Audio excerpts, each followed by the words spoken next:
Unfiltered Strength Podcast. Raw conversations. Raw conversations. Real strength. Real strength. Real With your hosts, Zach Price and Connie Nightingale. All right, welcome to another episode of Unfiltered Strength. This is our second episode, and we decided we were going to talk about the cost of being a strength athlete. And I think that could be perceived in multiple different ways, but we will be talking about the expenses of becoming a strength athlete. But before we do that, how was your week, Zach? My week has been good. I mean, I had a nice weekend, got some relaxation in, lots of work done, catching up on projects, and weather's getting nicer, so I got to ride on my bike over here, get a little bit of rays of sunshine on the way over here. So, yeah, what about you? It's been running around like a chicken with my head cut off because I fly out tomorrow at 6 a.m. I was about to say, before we got here, I was like, oh, Connie's about to be stressed this week with travel and all of that. So yeah, it's always funny, like tying up the loose ends before you're ready to leave town and then trying to relax. Like, it's like a total oxymoron, right? But so we hit the platform in like 3 days. I'm excited for you. I've been thinking about it all week. I know. I'm excited, too. I've been thinking about it all week. I can't even imagine. It's been interesting because it was only a 6-week turnaround on competitions. I know you're a much more organized person than I am, but like for me, right before I leave for a show, I always pack the night before, and I end up staying up way too late. You know, I'm imagining that you don't do that. No, as soon as I got done with my openers on Thursday, I had my shit packed. Yeah, and then I probably opened my bag. Oh, that's crazy on Thursday. Yeah, it's like, man. I mean, what better time?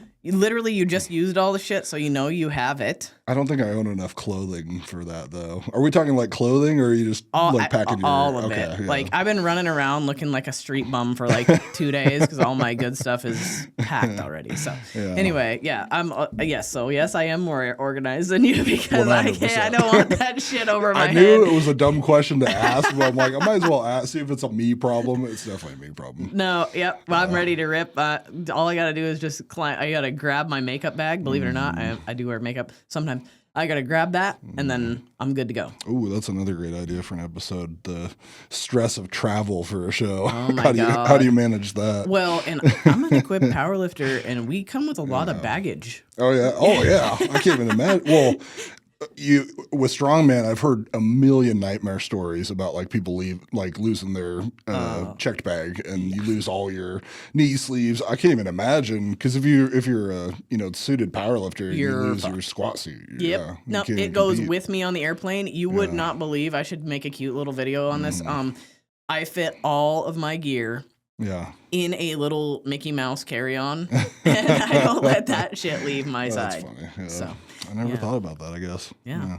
So the expenses of being an athlete, we had quite a few people chime in with numbers. Yep. And it was pretty crazy because some of them were very well aligned and then others were upwards. So you and I kind of went through, I hate you for this.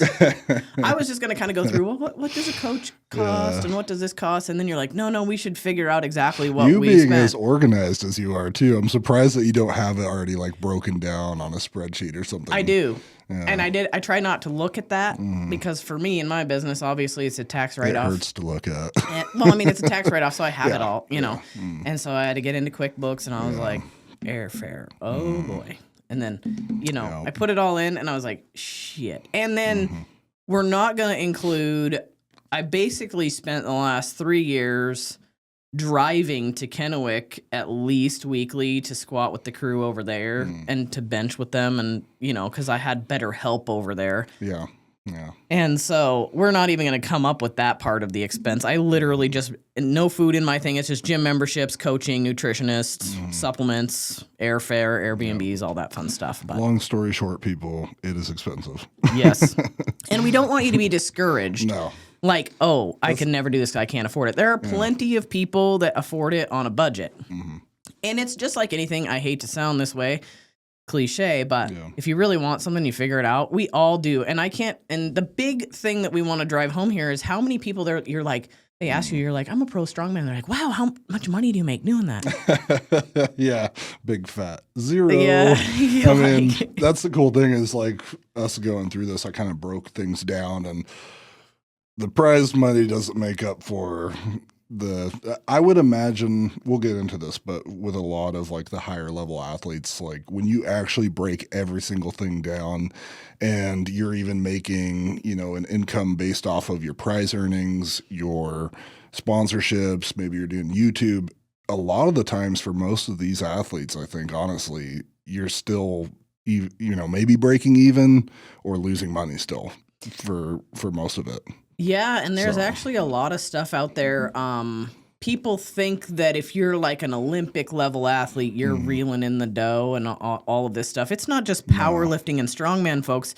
Yeah. This is everything. There are Olympic gold medalists that live in their fucking cars. And they live in their cars because they are pursuing their dreams. And it has nothing to do with anything outside of that. So this is not, I mean, can you make money as a professional athlete on the backside of things? Absolutely. Like there's coaching, people become coaches, they become influencers of some kind. Like, yes, but is it directly related to your prize winnings? No.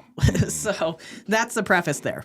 Yeah. But you do not have to spend $1 million in order to be an athlete and pursue the strength sports that you like.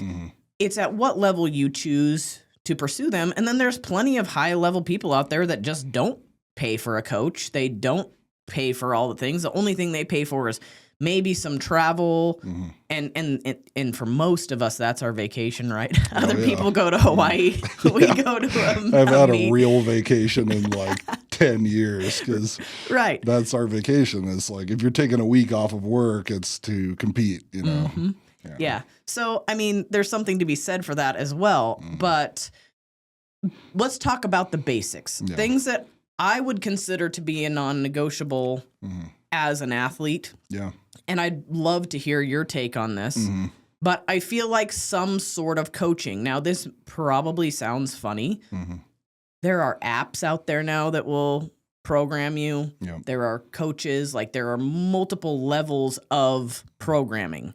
Is it right for you? Maybe, maybe not. But here's the thing. My opinion is if you're somebody that's looking to just get started, any program in the beginning is likely to work for a beginner. So whether that's an app or a cheaper coach that likes to do spreadsheet, everybody gets the same thing programming, or I'm sure there are communities out there that post workouts, but some kind of roadmap to follow to improve on, I think would be an important thing. What is your thought on that? Well, I think that for the most part, more people are coached now than that are not, rather than not being coached. Yeah. So like, when I go to a strongman contest, the majority of the people that I meet have some sort of coach, even at an amateur level.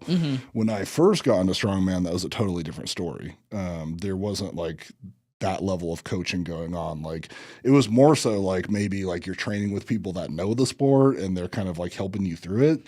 But like, I mean, pretty much every amateur I know that I've encountered and met is being coached by somebody or has some type of like structured program that they're paying for, which is definitely a newer thing. But yeah, I think that's at the basis, one of the things that you have to kind of budget in as an athlete. And we'll talk about like kind of the cost of like, what does it take to even just participate in the sport? Like you can definitely participate in the sport without having a coach. But like you were saying, I mean, most people these days are smart enough to understand that like if you have somebody telling you what to do, how to do, especially in the beginning, and even for like elite level, there's not a single person I can think of off the top of my head that isn't being coached by somebody that doesn't have some structure, so. Well, I mean, let's put it this way.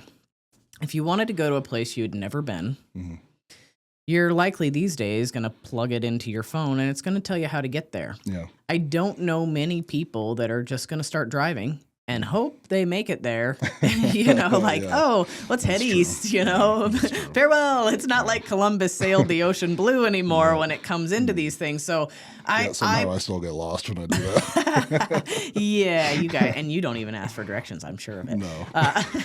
But I think coaching is a really important thing. And I think if somebody is to start putting things in the budget, that should probably be one of the initial things they invest in. Yeah, for sure. Yeah, so I agree. Yeah, I think, basics, we can kind of go through, like I can, get my phone out and start going through some of the things that I wrote down. But we got some great responses from people just in terms of like, and let's talk about that real fast. So what's the base price for coaching for most people? From what I was told from people and from my own experience, I'm going to say like coaching for the most part is usually at a minimum of like $150 and up for most people. Like you're not going to find many coaches that are charging any less than that month to month. You might be able to do like a program like we were talking about and just pay like one, straight up, but then that's only going to get you so far, right? So yeah, and from what we got on our Instagram, most everybody's paying between the average of $200 to $400 a month on coaching. Yeah. So higher end, I've even seen like coaches charging $500 and up too. So I mean, there's that as an outlier, but yeah, I would agree. Like $200 to $400 is pretty even, pretty fair. Yeah, ballpark. So I mean, you can expect to spend $200 to $400 probably realistically on coaching, depending at the level you're at and who you end up connecting with and what they're working with you on. Yeah. And I'd say the same to be said for powerlifting as well. Yeah. So, yeah. Yeah, and what else do you have? So I've got, I kind of broke down at least like my monthly expenses and what I would assume a lot of other people are. Yeah, let's start there. I'd love to hear Are we including food in this? Because I didn't, because I got to eat and look this way anyway. You know what I'm saying? Let's say you're just wanting to participate in the sport. You're not like focusing solely on nutrition yet and like, hiring a nutrition coach. Let's just say like on average, like a person's going to probably spend $150 a week on groceries for themselves. Yeah. And that's just like basic food plan, getting yourself like 3 meals a day, whatever, maybe a couple shakes. I've got gym membership. I know my own gym membership fees, but I'm going to assume that most people that are training, obviously with strongman and powerlifting, a lot of people are training at like more specialized gyms that are going to charge more. So like it's going to be pretty much near impossible to go to like a Planet Fitness and, train for powerlifting. Like, no, I don't even think that's, you get in trouble. I don't see anybody doing that I know. Maybe people that do it from time to time, but anybody that's competing seriously is not doing that. So I would assume that most people are paying anywhere from like $50 to $100 for their gym membership monthly. Yep. Maybe sometimes more, but that's probably on average. I ended up spending $540 last year total. So that's not bad. Yeah. Yeah. And like, I mean, even for myself, like there was a long time where I was just training out of my garage. So I didn't have a gym membership. I mean, actually at the time I was still a member of the gym, but that wasn't something I was really considering at the time. There's the equipment. So you guys have more equipment than we do. Do we? I would say probably more expensive equipment when it comes to like the deadlift and squat suits. Well, if you're multi-ply or single-ply, you definitely have some crazy expense there. Yeah. If you just want to be a powerlifter, which is the majority of people now, unless they want to be cool and come to the dark side of things. Yeah. But you're looking at, for just general powerlifting, most people have a pair of shoes. It's a couple $100, a belt that's a couple $100, some knee wraps, it's 100, wrist wraps, it's like, 20 to 50. Yeah. And I kind of factored in too. It's like with my own equipment, like knee sleeves, elbow sleeves, wrist wraps, like I might be buying some new knee sleeves yearly, so it's like that's like one expense per year, basically. I mean, you could definitely get away with wearing some equipment longer than other pieces, but like, I've had a belt that I've been using forever. It's just a piece of crap belt that, does what it needs to do for me. But it's like, I would say that like just getting into it, you're going to probably spend $500 to $1,000 like on equipment. Yeah. If you're buying like a canvas, squat suit or deadlift suit, that's $700. Yeah, that changes briefs, $400. Yep. Bench shirt, 300. Yeah. You know, I have a separate, like a lot of the multiply people use the same canvas. I can't because my squat canvas, I cannot even grab the deadlift bar so I have a different one for that. And then I've constantly fluctuating sizes because I don't know what size I really want to be. So I have to get new shit pretty regularly. And then not to mention, if you get custom gear made and it doesn't fit, the odds of them being able to alter it and make it fit is not great. And some people do allow for a couple of alterations. I've had horrible luck in that department. Yeah. And so I've spent way too much money on stuff that I don't even use. But yeah. Then we got travel expenses. Travel is by far probably one of the more expensive things right now. And again, if you're just a beginner, find something local. Going to be a little cheaper. I mean, maybe there's even some regular, like, unsanctioned meets, so you don't have to pay for a federation card and all of that kind of stuff. But I would say a lot of the people that I meet that are first getting into the sport, and even myself, I was competing like once a year, maybe twice, and it was always local. Yeah, so about right. You know, the expense definitely goes down there a little bit if you're competing on like an amateur level. Let's talk about like maybe competing more on like an international level. I was getting a lot of responses in terms of travel, like for a weekend. I'm going to say on an average travel weekend for a show, if you're going somewhere that you have to fly even within the United States, you're going to be spending probably close to $3,000 at a minimum. With airfare, hotel, food.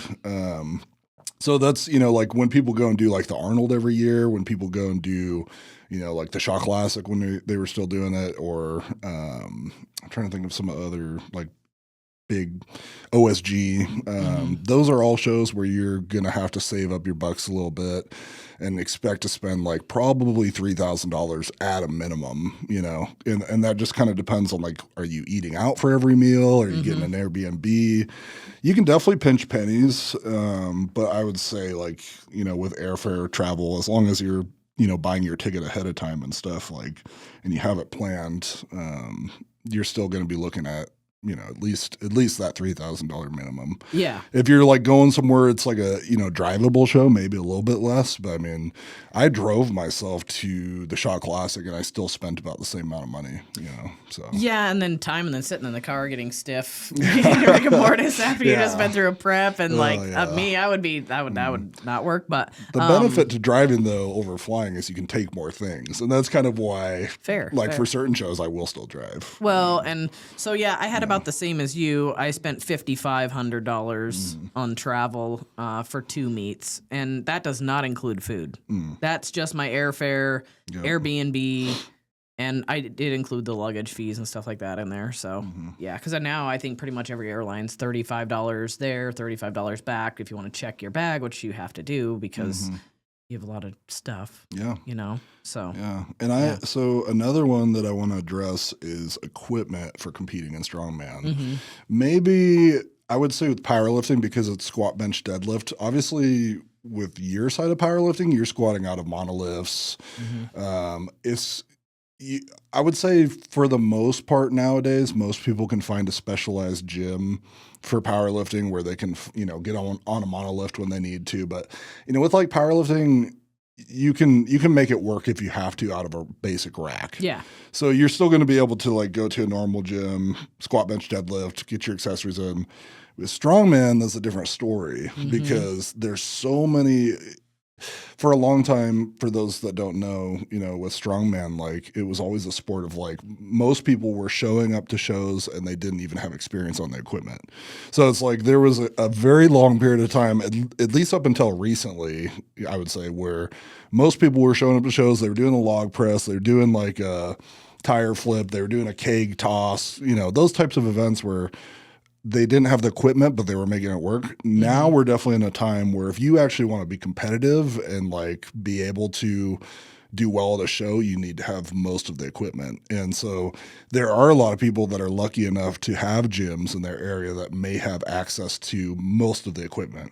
And you're seeing that more and more. But in Spokane, where we live, it's not the same story. I've had to buy all of my equipment over the years, and I've just basically bought in one piece at a time and made it work. So that's a huge expense for me. I was kind of averaging it out and saying that I think that I've been spending at least $3,000 a year on equipment. It's probably more on some years, but I averaged it out. So when that breaks down, I don't know what that broke down to monthly. I think it's $250 per month. I'm not sure if my math is right on that. I lost where I had it, but it's an expense, and it's something that you have to consider, especially competing in the sport of strongman. And a lot of the times, even when you do go to some of these more specialized gyms, you might need to buy something like a throwing bag or like a, just these little things that like. Because with strongman, we always have shows where it's like specialized equipment, random odd objects. Like you might need to go out. I mean, a great example is like dungeon strength with all the equipment that they have. Like I'm still seeing guys like Lucas where they have to go out and like, he's buying like a loadable stone to train for the Arnold. He's buying like, and so I think that when you're at an elite level, that's more important because you have to kind of know what you're competing with, and that's an expense you definitely have to consider and strategy. When you're getting into it. Yeah, I mean, the strategy is huge, for every show, and like if you're able to practice on the equipment and you know exactly what you can do on something rep wise or just strategy wise, like it's going to make all that difference for you, like winning or losing. So that's an expense. I would say probably more at an elite level. If you're just getting into the sport and you're like able to find a specialized gym, like a strongman gym, or even like a gym that just has a couple different pieces of equipment, like a log, you can make things work. So, yeah. Well, and then you have a little friend that could build you things every once in a while. I know for myself, as far as the equipment goes, just because I am equipped powerlifter, and we again, like the area we live in, there is not a lot for strength stuff. Yeah, I spent the first 5 years traveling for the most part, go to gyms that had monoliths and stuff because. Sorry, I'm not walking out a 500-pound squat at 148 pounds. Yeah, it's just dangerous. I value my life, honestly, and especially not in this area where the most part I don't have the support, like don't have the spotters, don't have all that stuff. So then recently, and I did not include this in my thing, but I did end up building my own monolift to put in this area so that I could train on my lighter days. And I have a pretty cute little misfit crew going on right now. Yeah.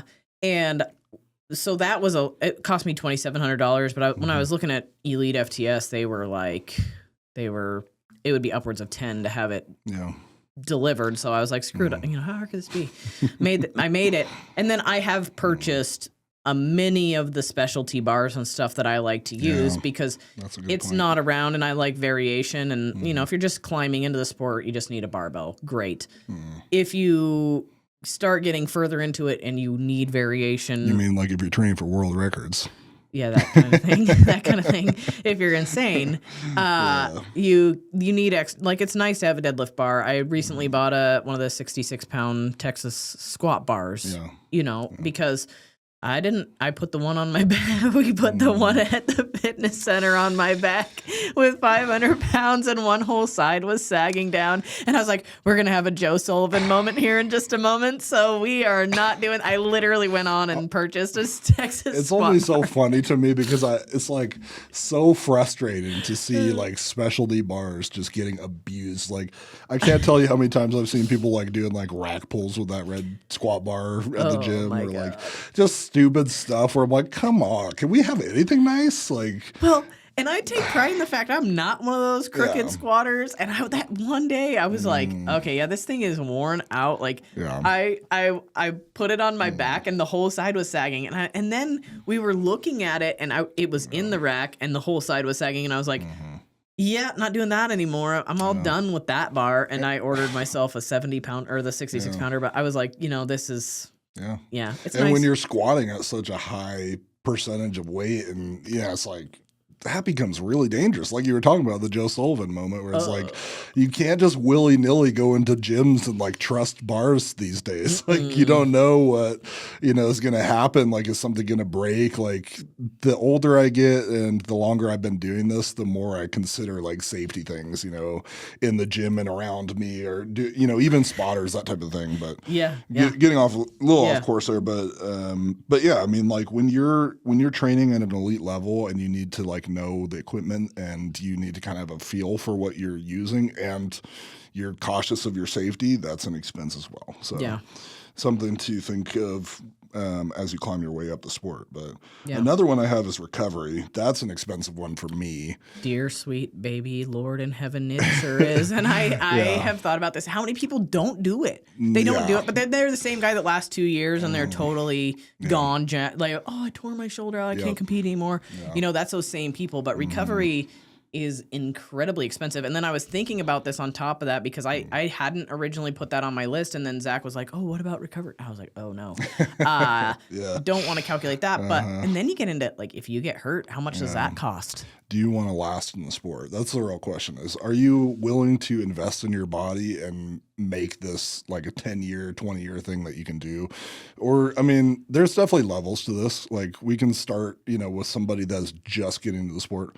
Get yourself a lacrosse ball, get yourself, a foam roller, or use simple things that you can do to work your body out. Go jump in the freaking river if you have to get an ice bath in, there is a cheap way of doing this, but definitely for me, as I've climbed my way up the sport, I think it was in 2023, right after I had turned pro, where I was like, I have to have a higher level of recovery to be able to like do this and, walk out of this sport, with relatively low injuries and stuff. I mean, even just to recover from the workouts, for me, it's basically doing ice baths, deep tissue massage, sauna. I'm trying to think what else. I mean, pretty much everything that you can get your hands on recovery wise. Like if I can spend money and get myself into a better state, that week, especially around shows. I mean, I usually try to find somebody that can work on me when I travel for shows too. So that's another expense that I kind of factor into my travel. Am I going to be getting like a deep tissue massage, beforehand? Now I typically do a deep tissue like a week before the show.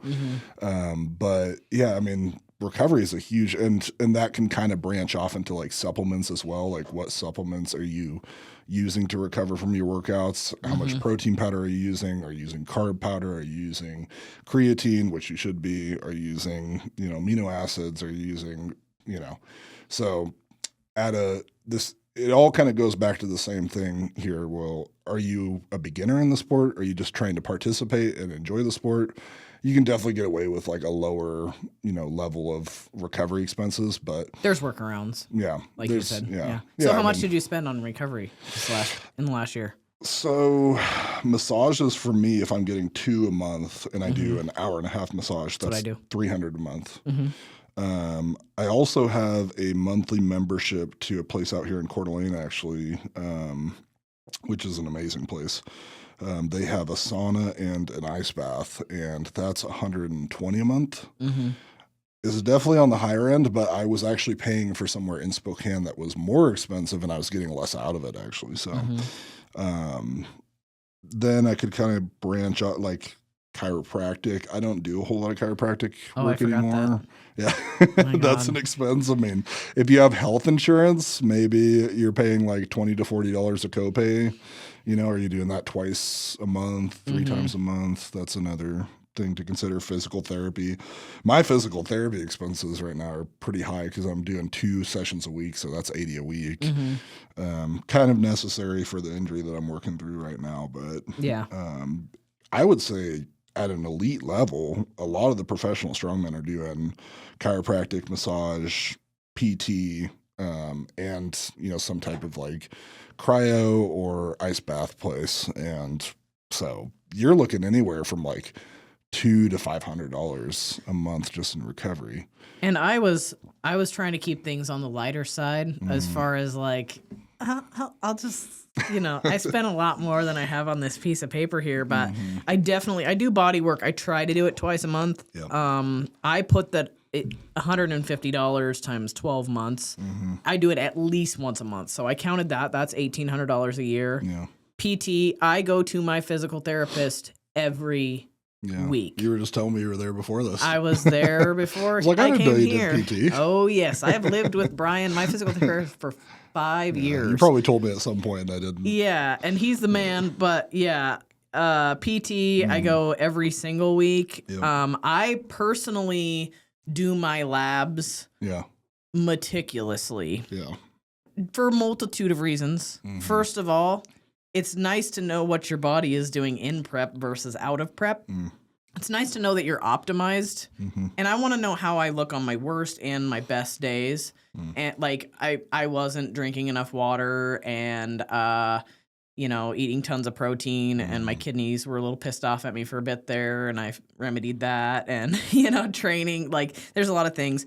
IVs. A lot of people forget about, if you're in a weight class sport, what's it costing you after you weigh in? IVs. I do them before I even travel. Like I just left today because, man, I don't want to get sick, and my body's already tired of me and my bullshit. So it's nice to bring that in. So my yearly total in the lean side of things was $3,500. Yeah.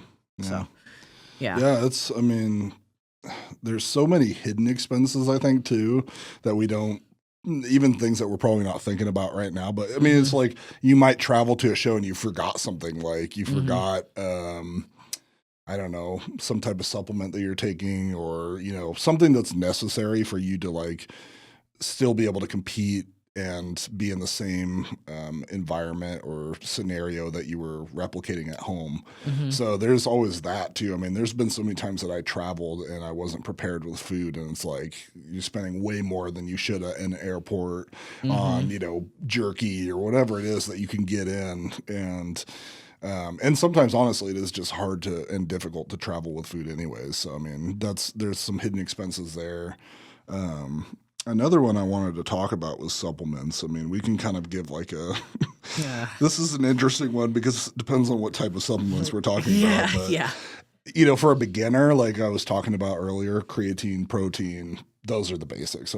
I feel like I don't know what your thoughts are, but I feel like that's probably as simple as it gets, right? I'm a little different because I'm like this is hilarious. Your nutritionist is about to come out. Yeah. And for myself, like there are so many other supplements I feel like I get through not food. So a lot of my budget goes towards that. And then I'm not really a creatine person. I don't really do a lot of protein powder either. I eat mostly real food, but although I did get a Ninja Creamy, so the protein powder comes in handy for the ice cream with the Ninja Creamy.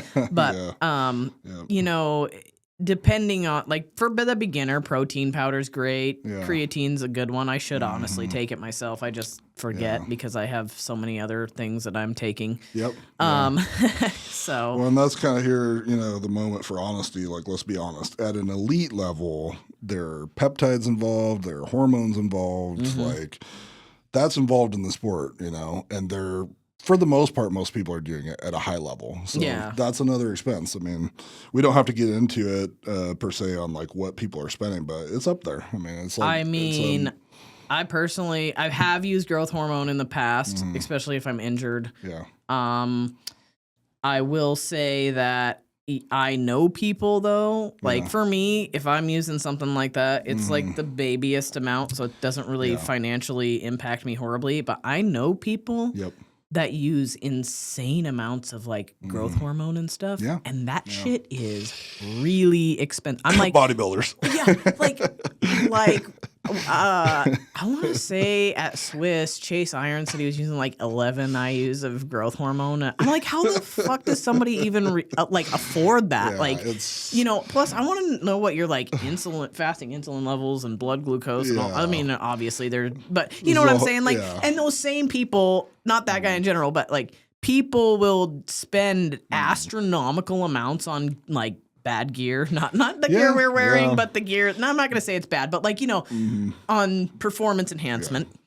they'll spend astronomical amounts, and I'll be like, hey, we should look at your labs at least. At the bare, and they're like, that's too expensive. And I'm like, mofo, you just spent $300 on a kit of growth that's going to last you like 2 days. Here's something that I can talk about from even a legal perspective, but like, I get so many questions from people online. I don't know if you've gotten this over the years, but like, if I start testosterone, how much am I going to be spending a month?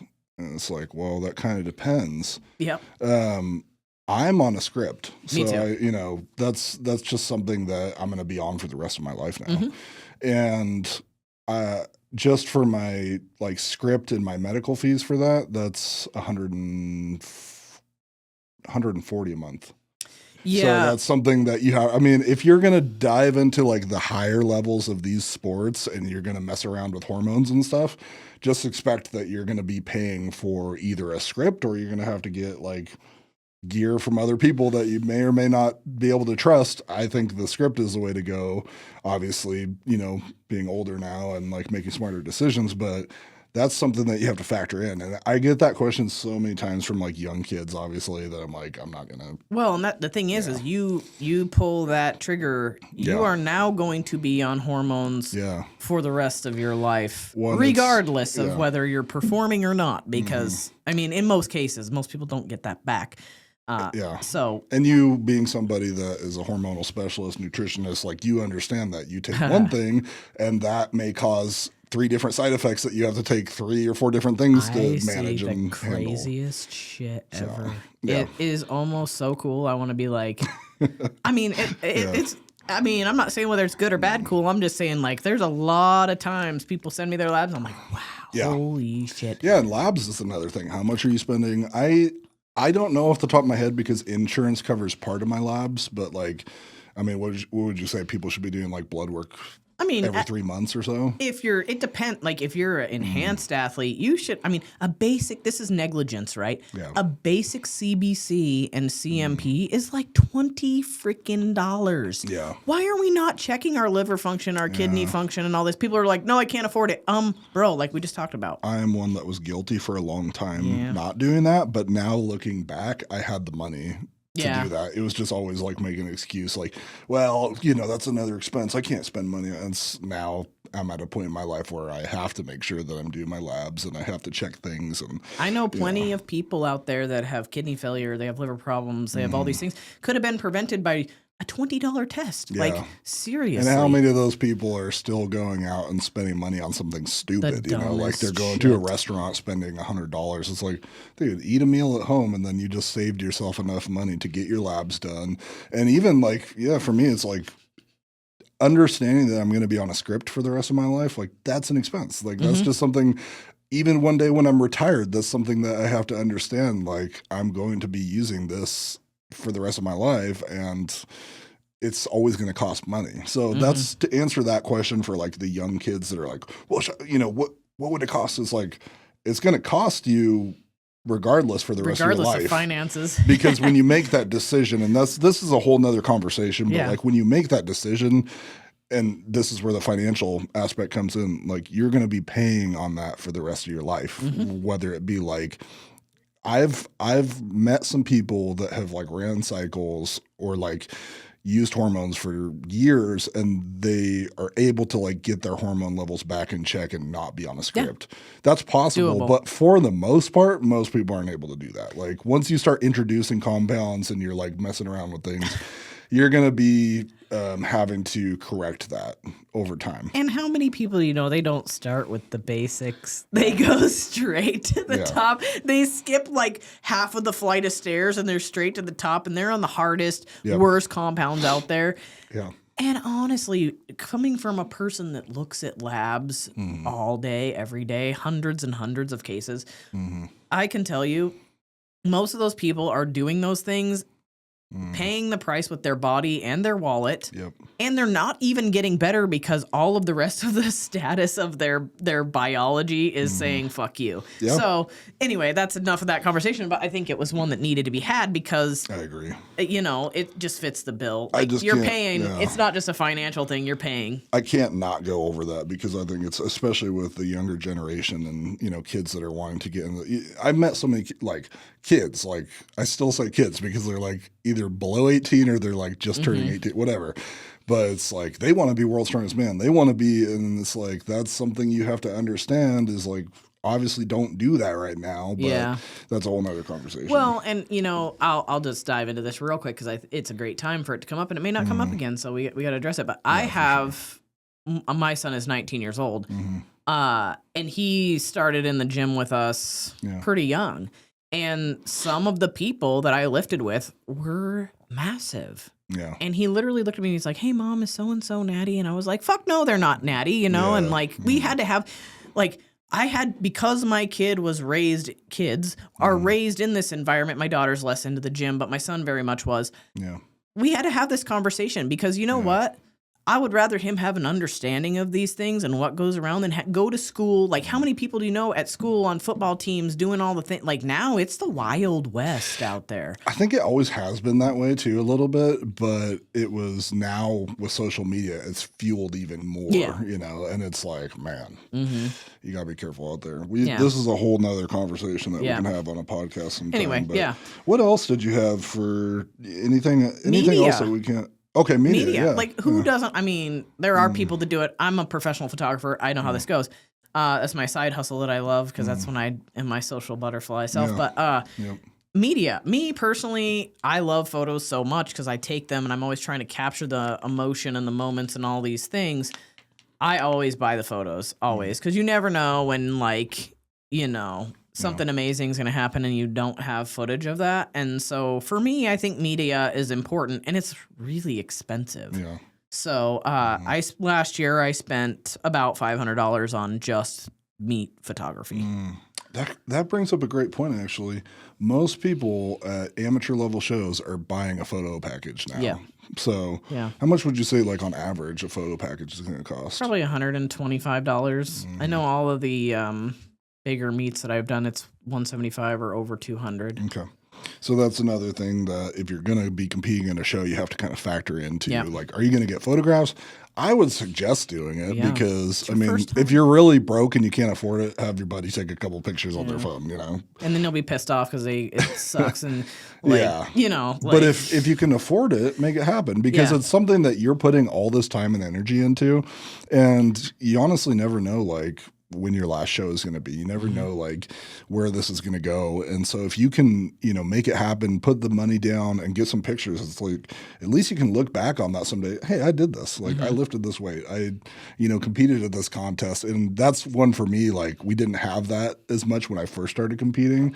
And so there's less videos, there's less photos. I wish I had all of that, from back in the day because it would be really cool to be part of the documenting process for my journey and stuff in strength. But, well, and damn, my first meet got screwed up and didn't even end up on open powerlifting, and I hate that. I know it sounds stupid, but I'm crazy, I can't go back and look at all the progress I've made. I'm missing a couple of meets. It's the same way with strongman. There's the strongman archives now, and there's I have no idea how many shows that aren't in there for me, obviously. That sucks. Not that they really matter or make a difference, but that leads me into one more thing. So the price of entering a show, so the sign-up fees. Yeah. That's something that I got a response from a lot of people on that's been steadily increasing across the board everywhere. I don't know what it's like for powerlifting per se, but right now with strongman, if you're doing even an amateur show, it's going to be a minimum of $150.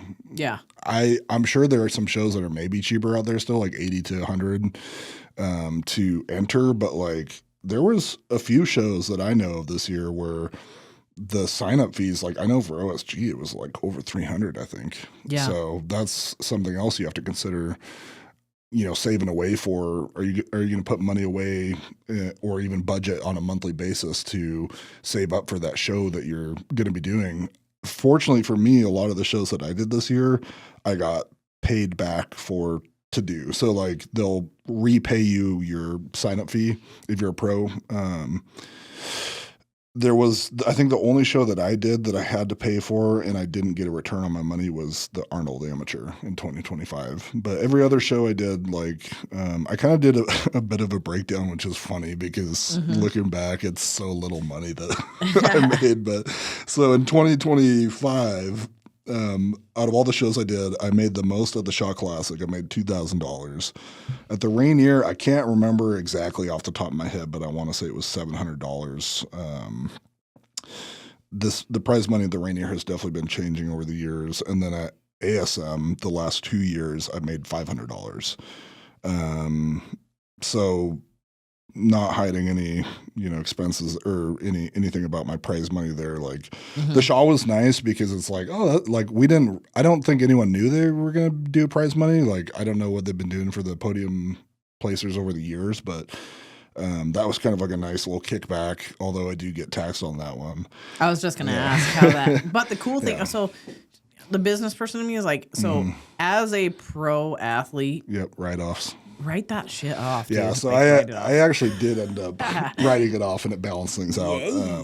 So going forward, actually, in my strongman career, I'm going to be looking into doing. So this is another thing for an elite level athlete or somebody that's expecting to make some money off of their competitions. You have to consider doing like an LLC or having some type of business set up for yourself. You probably know about this more than I do, but this is something that I'm gonna have to do for myself is set something up where I can start legitimately writing things off, like my mileage. That's actually what kind of balanced it out for me at the Shaw Classic was my mileage to and from the show because I drove. Yeah. So it's like I'm still, the funny thing with all this stuff is like I'm operating at a huge loss in comparison to like what I'm putting in terms of like buying equipment, paying for gym memberships, paying for coaching, for recovery, all that stuff. I'm still operating at a massive loss.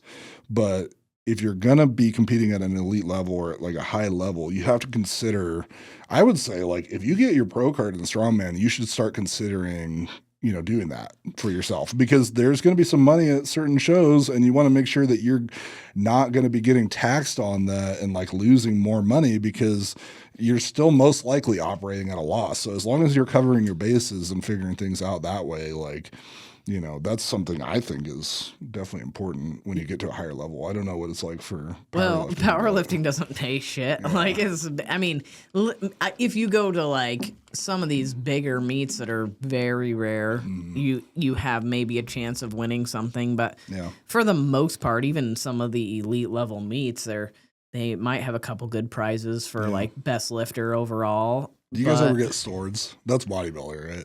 I think there's some like battle axes and things like that for like, oh yes, look at this sword. I wonder what you can sell the sword for. Like 50 cents. That's from like the one China. cool thing with bodybuilding is like they always get swords. I'm like, man, why can't we get a sword? We're like more of like the strongman, like big girthy, crazy, bearded guys. I'm like, we should get a sword. I think there's a huge first for the meet that I'm doing this weekend. And I do think that the day that I'm competing, it's likely I could do well, but we'll see. We'll see what that might be a first. I know I got my first like pro invite because some of those meets are like invitation only. You can't even sign up for them. And I was like the worst lifter there, but I was like, whatever, cool. I got invited. That was exciting. And then I broke a record there. So that's cool. But, What's that one show that they're doing? Was it the US Open where they had like a pretty big prize pot for that one? Yeah.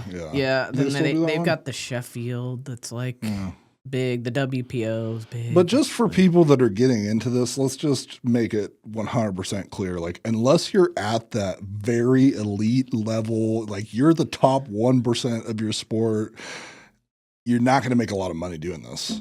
No. You're going to be spending money. It's a pay-to-play sport with strongman and with powerlifting. Yeah. And so if you want to be involved in these sports, you're going to be paying to play. You're going to be spending a lot more money than you're getting back in return. But, with the social media day and age now with sponsorships, like I've met a few people actually. There was a friend of mine that I met up with at the Arnold, and she had gotten a bunch of sponsorships from local places that she went around her town, like businesses that she supported, and they helped pay her way to the show. So that's something that you can consider doing too. I mean, anywhere that you can get help to compete in the sport, I say go for it. I mean, like even if you're an amateur person, like, or an amateur competitor, like at least with strongman, I would say the same thing for powerlifting.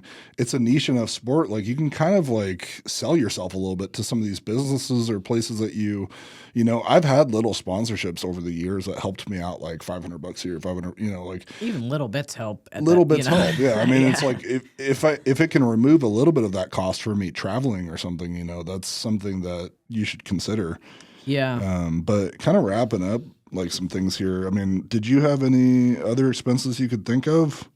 Not really the federation fees. Like you usually have to decide to become a part of a federation. That's usually $150. I know if you have, I mean, I don't know how strongman is, but like if I pay my coach to come to a meet with me, I got to pay his wage for the day essentially, So I'll make a statement here. I'd say just being a participant in the sport of strongman, I'll let you talk for powerlifting, but for strongman, as an amateur, if you just want to participate, if you just want to get involved and compete, I'm going to say from what I've collected and from what other people I've talked to have told me, you're going to be spending at least $600 a month on being involved in the sport.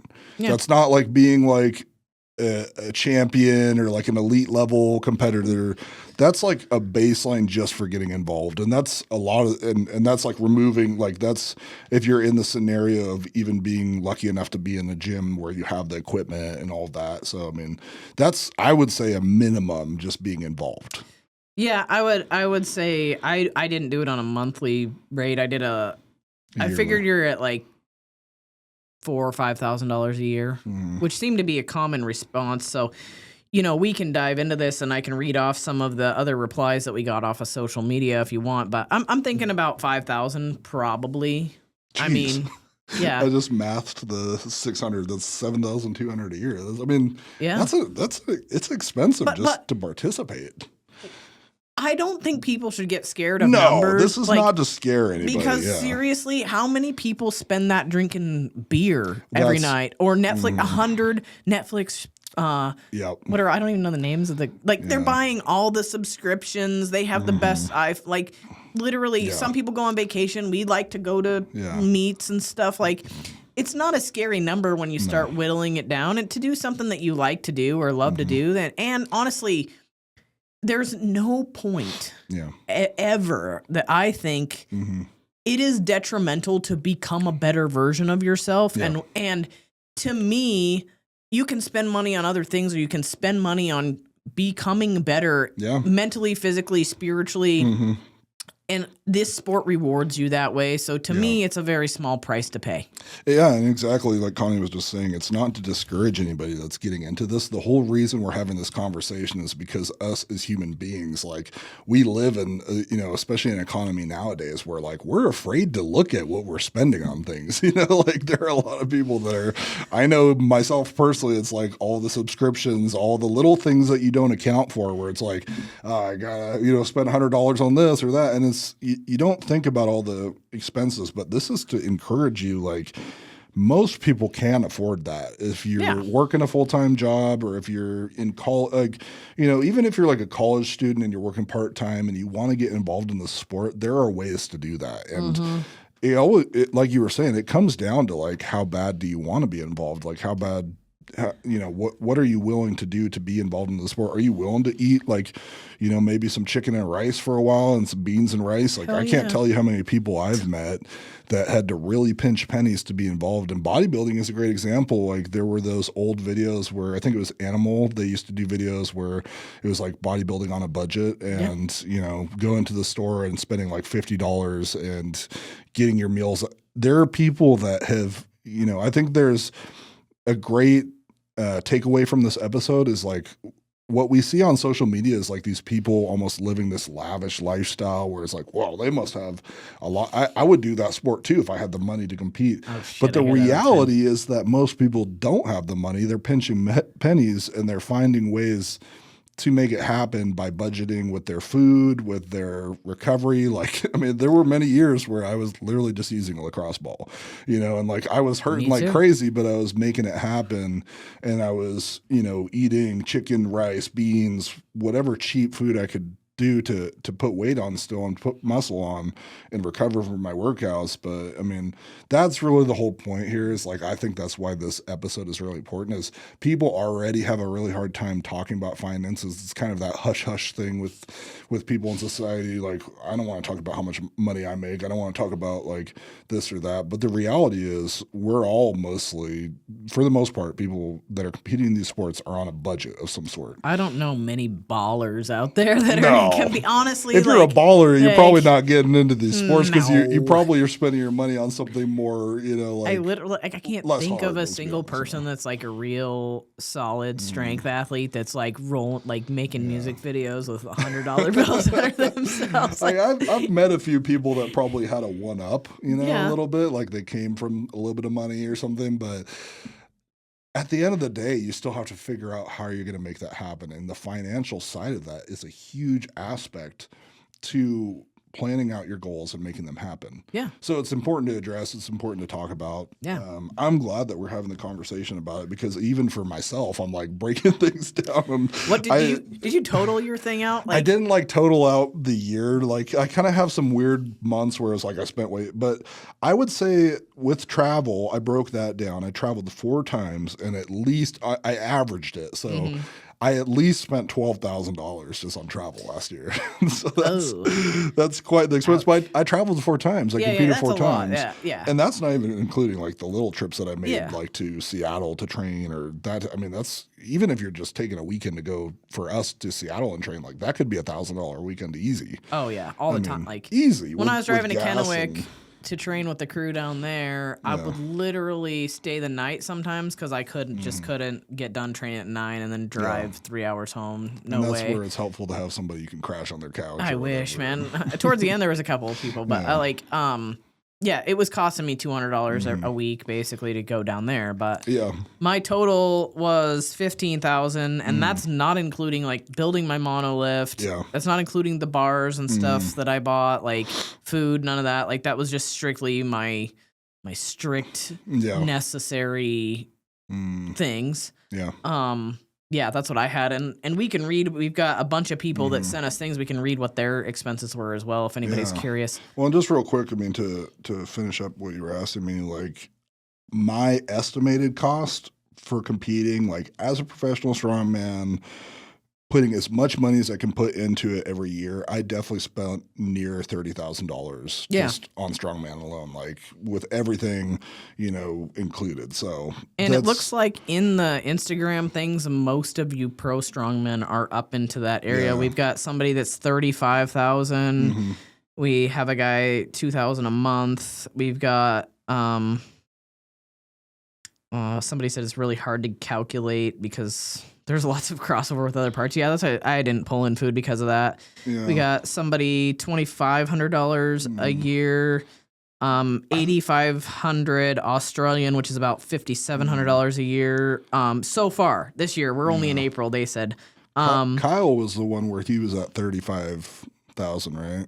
Yeah. So I think I'm really similar to where Kyle's at, I think. Yeah. In terms of my spending costs. So. And who knows how many shows he did. We got CJ 5,000 last year, made about 1,400 in prize money. That's great. Like I'm gonna start having CJ plan my trips. Yeah, CJ and I actually have talked about the finances a little bit before with Strongman, and he's definitely a guy that is like he's making sure whatever he's putting in, he's trying to get a little bit out of as well, making sure that it's fair. So yeah, and then we got one guy that's been an equipped lifter and strongman. He said he spent less in strongman, more in equipped lifting. So yeah. So as a base, like getting into the sport of strongman and powerlifting, you're going to be spending a little bit of money. Yep. Find whatever ways you can cut corners. Find whatever ways you can like cheapen the budget on food, on, you're going to have to make sacrifices. That should be the real takeaway from this is you're going to have to make sacrifices if you want to be competing in these sports. We've kind of talked about this on the last episode. I've made sacrifices with a lot of the hobbies that I had because I can't do this and still afford to like buy a mountain pass every year and go up and go snowboarding, I mean, if I really wanted to make it happen, I'm sure I could find a way, but that takes away from what I'm trying to do with strongman. So the real takeaway is like you have to sacrifice. If you want to get involved, there's going to be a baseline of money that you got to spend. And then the higher up that you climb in these sports, the more you're going to have to spend.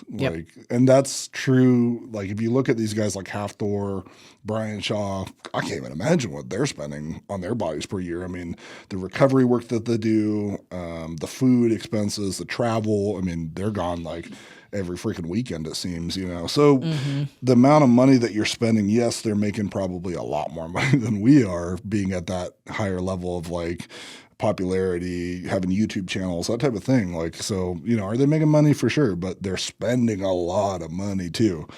So that's really the big takeaway is like, you're going to have to sacrifice, you're going to have to pay to play. And the further you go, you're going to have to spend more and more money to get yourself. And I've kind of understood that myself over the years. Like, how far do I want to push this? Like, is it worth investing all of the money that I have, or should I be like making, that's me being who I am. I've never operated with backup plans really. I've never like had like, well, I'll get to this point and that's where I tap out. Like, no, I'm going to keep finding a way to make more money and spend more money because I know that if I spend more money, obviously you have to put the work in, but like there's going to be a financial expense that comes with that. Yeah. And so I know that the more I put into my body, the more that I invest into myself, the more I'm going to get out of it. And so if I want to be a 900-pound deadlifter, if I want to be, like competing at World's Strongest Man or these other big shows, I'm going to have to continue investing. Yeah. And so for people that are getting into the sport, for people that are curious about that side of the sport,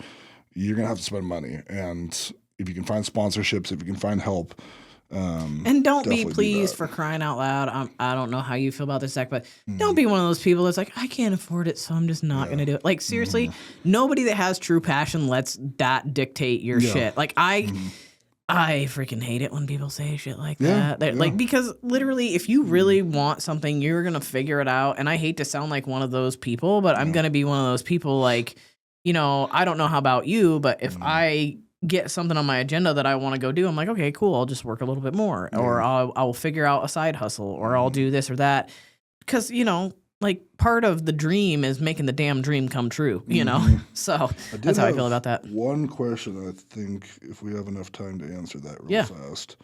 Where did it go? Man, I lost it. Give me 1 second.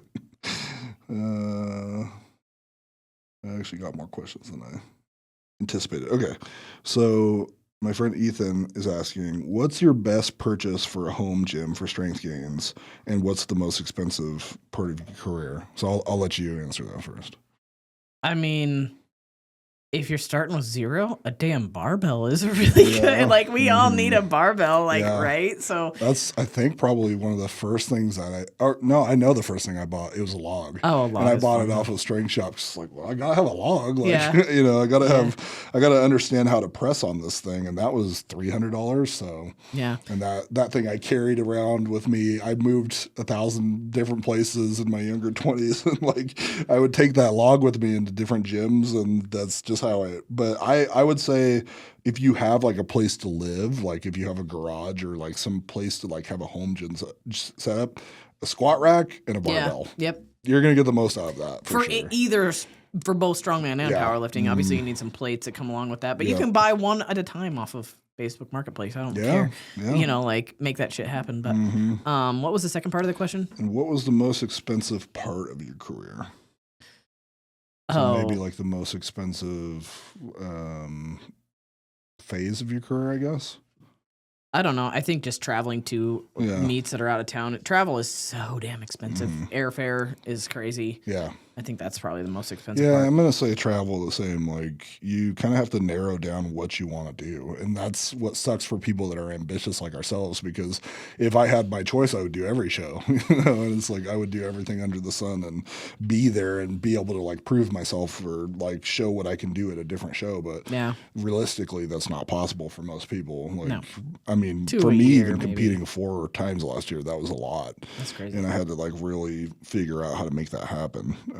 Which took a lot. So, yeah, that for me, my answer is the squat rack and barbell plates. I agree. And then the most expensive thing would also be travel for me. Yeah. So, Sweet. Well, any other pearls on this one? I think we got a lot covered. And honestly, you know what? I feel like this was incredibly valuable because I don't know a single podcast out there that talks about the financial end of these things. I've never seen one. And I think it's mainly because most people don't like to talk about their personal finances. So you're not going to find a lot of podcasters or a lot of people in our, general sports that are even willing to do that. But, that's why I used to love those like animal videos and stuff, because I felt like being like a young guy who was still trying to figure things out, trying to figure out my career, where I'm going to, lay my head at night. It's helpful to like know that there are other people out there that have gone through similar things, that are pinching pennies and trying to make it happen. And, not even being a bodybuilder, but being a person that was like strongly influenced by it. I was like, whoa, okay, I can figure if this guy can do it, I can do it. And so that's the beautiful thing about these sports is if you're willing to find a way, there's a way. And that goes with the financial side of it as well. I mean, I don't know if you've ever met people that maybe they have to even work a second job or something, I used to work security at the bars downtown, and that was a little bit extra money to go and do the things that I wanted to do in strength, so there's a lot of people I've met where they have like side hustles even I have a lot of them. Yeah, to make them to make things happen, because you have to firstly take care of yourself and have a place to sleep and have food in your belly, and that's why I always tell people I'm fortunate to just have those things, but then competing in these sports, like that's extra. Like that's something that you should really value your time, money, and energy with, because not all people get to participate. There's a lot of people, especially with things going on in our economy right now and in our country, it's, most people are having a hard time getting by. And so, being able to like be fortunate enough to compete in these sports, like don't take that for granted, because there are a lot of people in this world that would love to have opportunities like that. And, I'm sure there's tons of strongman competitors in different parts of the world that I don't know about that are wishing they could be at a show, but they don't have either the finances or the ability to even travel there. So that definitely is happening. So don't take it for granted. If you want to make it happen, find a way. Yep. That's really, I think we covered quite a few cool things there. So hopefully that helps you guys. That's the whole point of us talking about. It's not to discourage you. It's to help you, to encourage you to find a way, and to give you a realistic idea of how do you make that happen? How much is it going to take to make it happen? And I'm glad that we talked about it. I love it. Yeah. Well, this has been great. Sweet. Signing off. Yeah. See you guys next time.